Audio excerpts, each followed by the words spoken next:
Hi guys, well, today I received it. The Loupedeck Plus is here.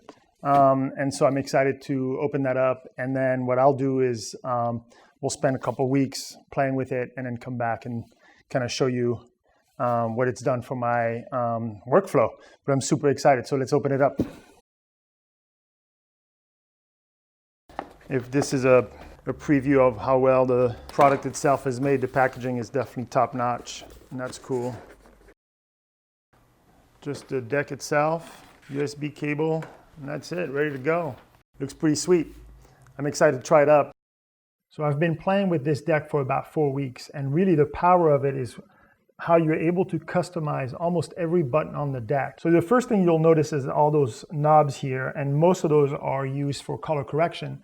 But you have a couple like D1 and D2 that you can customize to pretty much do whatever you want. And I'll show you what I did with those in a minute. You'll see buttons that we don't necessarily have on our keyboard right off the bat, which is undo and redo. And so again, those are just one push button where I can quickly undo something and redo something. So that's good. And then we have those L1, L2, and L3 button. And what I did with those is actually program them to use the tools that I use mostly. So my L1 is my select. This one is my entire track select. And then this is my razor tool. So that way I can quickly navigate to the three tools that I use on a regular basis. Instead of having to go there with my mouse, click it, and then come back to the timeline. I can just select it and then use it. So that works really well. And then you'll see all those buttons here you can customize as well. You'll see a copy and a paste button, which is awesome. It just simplifies the process with just one push. So now I can select the clip I want, push copy, and then paste it where I want it. And it's right there. I've programmed the tab button right here to do delete. And so this clip is selected, and so I can just quickly delete it. I've programmed those three buttons to be my navigation. So this is my play button, and then my backwards, and my fast forward. And so that way I can, with one hand, kind of control my navigation. And then this button is a razor cut. And so it will just cut the tracks that are selected. So that way I can just quickly navigate and push a razor cut. You've noticed the knob, and I've actually changed that knob to be a move frame by frame. So that again allows me to really move precisely on the timeline frame by frame to know exactly where I am. And then my D2 button, which is this one, is just a quick scrub through the timeline. And so that way I can quickly navigate through what I need. And then this D1 button right here, what I did with it is actually program it to adjust volume of a particular clip. And so if I turn it, you can see my volume going up or down. The beauty with all these buttons is there's also a push function. So if I push on D1, it will actually create an audio keyframe for me right here. And now I can move around. Let's create a second one. And then what I did is I program FN and the push to select the next keyframe. And now I can adjust just the level of that keyframe.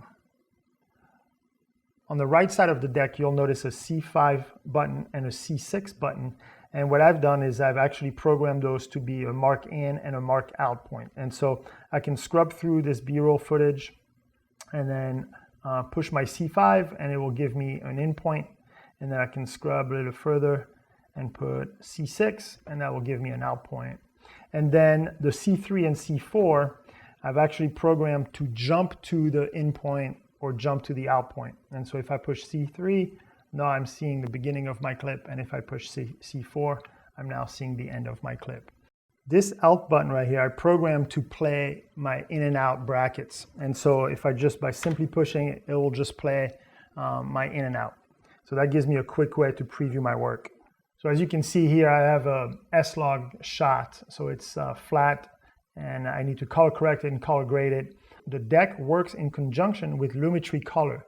And so the moment I change something, like for example, the exposure, then you can see that it adds Lumetri color already in the effect control panel of that particular clip. Here on the deck, you have your exposure, your blacks, your whites, your highlights, and your shadows. And so it allows me to now be able to do multiple adjustments at the same time. So I can turn the highlight knob and the black knob at the same time and really save a lot of time by just pushing my highlights up, bringing my shadows down, and just do that in a very quick, easy way. And then I have saturation here that I can adjust as well to bring some colors to my shot. I don't play too much with the vibrance, but it's there as well. Just as simple as that, I'm able to color correct this shot fairly rapidly. And it also allows me to be super precise with my correction. So when I turn the highlight knob, you can see that it brings the slider up and down, which is so much easier than me trying to do that with my mouse. I just have a lot more control. It's a lot more responsive as well. I brought my shadows almost all the way down here. And then I changed my whites, which is called whites on the keyboard, to the mid-tone so that I can adjust my mid-tones here. Those buttons that say hue, saturation, and luminance, I reprogrammed them to say highlights, mid-tones, and shadows. And so if I push that one, now I'm going to be controlling the highlights, and then this wheel, which is the red wheel, will control the horizontal axis of my crosshair, and then the next one will control the vertical axis of my crosshair. And I don't know if you can hear, but that wheel just clicks for every step. And so again, it makes it very precise. I can make very small adjustment using those wheels. And again, I can just quickly use 2 fingers as well and bring the colors that I need. Like on this one, I need a little bit of green, so I can go down a little bit and go this way. There we go. And I can just switch to the mid-tone, and it's the same thing. So this button is going to be the vertical, and this one the horizontal, and so I can just quickly adjust those. And then I have the same thing here for the shadows. So I just push this button, and then I'm back using the crosshair on the shadows. There we go. Now that we've done our color correction of this particular clip, you'll notice there is a second clip of the same person right next to it that also needs to be corrected. And it's in the same environment. And so all I need to do is select that clip, push copy, select this clip, and now instead of pasting it, which would paste the clip, I'm going to FN paste, and that's going to open the paste attribute window where Lumetri color is already selected, and I can just push OK, and it will add the color correction to that particular clip. So that's how I use the Loupedeck Plus. It's been an amazing addition to our workflow, really making things a lot faster, a lot more precise. Thanks for watching, you guys, and click the link below to go on their website and check out how the Loupedeck Plus can help your workflow as well.